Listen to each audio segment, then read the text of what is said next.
Hi friends, ഞങ്ങളുടെ പുതിയൊരു വീഡിയോയിലേക്ക് നിങ്ങൾക്ക് എല്ലാവർക്കും സ്വാഗതം. ഞങ്ങളിപ്പോൾ നിൽക്കുന്നത് നമ്മുടെ എറണാകുളം വൈപ്പിൻ എന്ന് പറഞ്ഞ സ്ഥലത്താണ് കേട്ടോ. ഇവിടെ വന്നപ്പോൾ തന്നെ ആദ്യം കാണാൻ കഴിഞ്ഞത് കുറേ പേര് നിന്ന് ചൂണ്ടയിടുന്നതാ. ഇത് കണ്ടപ്പോൾ തന്നെ എനിക്ക് കൊതിയായി കേട്ടോ. ആരെങ്കിലുമൊക്കെ ചൂണ്ടയിടുന്ന കാണുമ്പോൾ എനിക്കും ചൂണ്ടയിടാൻ തോന്നി. കുറച്ചു ദൂരം നടന്ന് ചൈനീസ് നെറ്റ് അഥവാ ചീന വല ഉപയോഗിച്ച് മീൻ പിടിക്കുന്ന സ്ഥലത്തെത്തിയേക്കുവാണ്. ഇതിന്റെ തൊട്ടടുത്തതാണ് കേട്ടോ. ഒരു ഏരിയ ഫുള്ള് ഈ മീൻപിടുത്തം മാത്രമേ ഉള്ളൂ. ഇവിടെ കടലും കായലും കൂടെ ചേർന്ന ഒരു പ്രദേശമാണ്. അതിശക്തമായിട്ട് തിര ഇടയ്ക്കിടയ്ക്ക് ഇങ്ങനെ വന്നുകൊണ്ടിരിക്കുന്നുണ്ട്. ഇവിടെ നിൽക്കുന്നത് നമ്മൾ ശ്രദ്ധിച്ച് വേണം നിൽക്കാൻ കേട്ടോ. ഇവിടെ നിന്ന് കഴിഞ്ഞാൽ ജങ്കാറ പോകുന്ന കാണാം, ഷിപ്പ് പോകുന്ന കാണാം, പിന്നെ വള്ളത്തിൽ പോയി മീൻ പിടിക്കുന്ന കാണാം. കൂടാതെ ചൂണ്ടയിടുന്നവർക്ക് ചൂണ്ടയിടാം. പിന്നെ ചൈനീസ് നെറ്റ് ഉപയോഗിച്ച് മീൻ പിടിക്കുന്നതും കാണാം. ഓരോ 20 മിനിറ്റ് ഇടവിട്ടും ഇവര് ഈ വെള്ളത്തിലേക്ക് വല ഇങ്ങനെ ഇടും കേട്ടോ. പണ്ടൊക്കെ ഇതെന്ന് വെച്ച് കഴിഞ്ഞാൽ നമ്മൾ കൈകൊണ്ടായിരുന്നു ഈ വല ഇങ്ങനെ ഇട്ട് കൊടുത്തോണ്ടിരുന്നത്. ഇപ്പൊ നമുക്ക് മോട്ടറൊക്കെ വെച്ചാണ് അവര് വെള്ളത്തിലേക്ക് വല ഇടുന്നത്. വല ഇട്ട് വെച്ച് 20 മിനിറ്റ് ഒക്കെ കഴിയുമ്പോൾ ഇത് ഇങ്ങനെ പൊക്കിയെടുക്കും. അപ്പം നല്ല പെടപടയ്ക്കുന്ന മീനൊക്കെ കിട്ടും കേട്ടോ.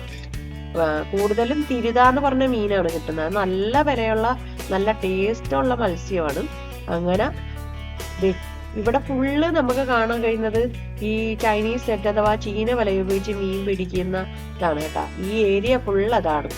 സത്യത്തിൽ ഇങ്ങനെ മീൻ പിടിക്കാതെ കണ്ടുപിടിച്ച ആരാന്ന് നിങ്ങൾക്കറിയാവാ? നമ്മൾ ആരുമല്ല കേട്ടോ. പോർച്ചുഗീസുകാരുടെയും ചൈനക്കാരുടെയും ബുദ്ധിയാണ്. വല കണ്ടുപിടിച്ചത് ചൈനക്കാരാണ്. അതാണ് ചൈനീസ് നെറ്റ് എന്ന പേര് വന്നത്.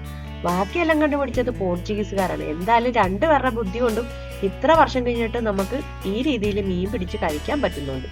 ഏകദേശം 700 വർഷമെങ്കിലും പഴക്കമുണ്ട് ഈ മീൻ പിടിക്കുന്ന രീതിക്ക് കേട്ടോ.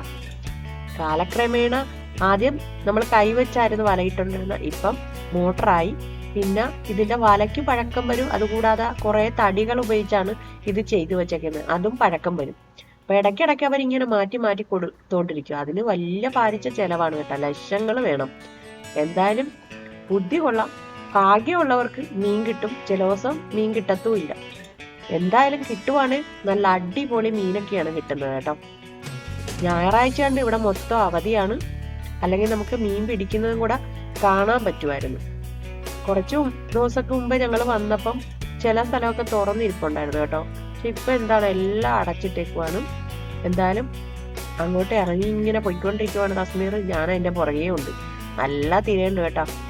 ഇതൊരു പുതിയത് ചൈനീസ് നെറ്റ് ഉപയോഗിച്ച് മീൻ പിടിക്കുന്ന പുതിയതാണ് കേട്ടോ. കാണുമ്പോ തന്നെ അറിയാലോ, പുതിയതായിട്ട് എന്തോ നിർമ്മിച്ചതാണ്.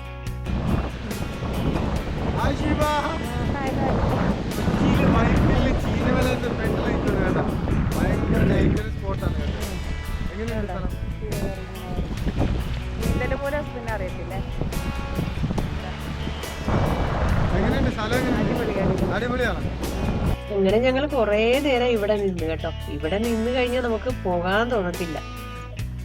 തിര ഇങ്ങനെ ശക്തിയായി അടിച്ചടിച്ചോണ്ടിരിക്കുവാണ്. കൂടാതെ നല്ല കാറ്റുമുണ്ട്. കാറ്റ് തന്നെ കൊണ്ടാ മതി. പിന്നെ ഇച്ചിരി ശക്തിയായിട്ട് തീര ഇന്ന് വരുന്നുണ്ട് കയറി. അതാണൊരു പേടി. അല്ലെങ്കിൽ കുറെ നേരം കൂടെ ഇവിടെ ഇനിയും നിന്നേനെ. പിന്നെ ഒരു നിരാശ എന്ന് വെച്ചാൽ മീൻ പിടിക്കുന്നത് കാണാൻ പറ്റിയില്ല. മീൻ പിടിക്കുന്നത് കാണേണ്ട ഒരു കാഴ്ച തന്നെയാണ് കേട്ടാ. വല അങ്ങോട്ട് വെള്ളത്തിയിട്ട് പൊക്കുമ്പോ മീൻ കിടന്ന് പിടയ്ക്കുന്നൊന്ന് കാണണം. ഇനി എപ്പോഴെങ്കിലും നമുക്ക് ഇവിടെ വന്ന് ഇനി മീൻ പിടിക്കുന്നതും കൂടെ കാണാം. അപ്പം എല്ലാവർക്കും ഈ വീഡിയോ ഇഷ്ടപ്പെട്ടെന്ന് കരുതുന്നു. സബ്സ്ക്രൈബ് ചെയ്യാത്തവരുണ്ടെങ്കിൽ സബ്സ്ക്രൈബ് ചെയ്യണം, ലൈക്ക് ചെയ്യണം, ഷെയർ ചെയ്യണം. അപ്പൊ അടുത്ത വീഡിയോ കാണുന്നവർക്കും എല്ലാവർക്കും tata, bye bye, see U.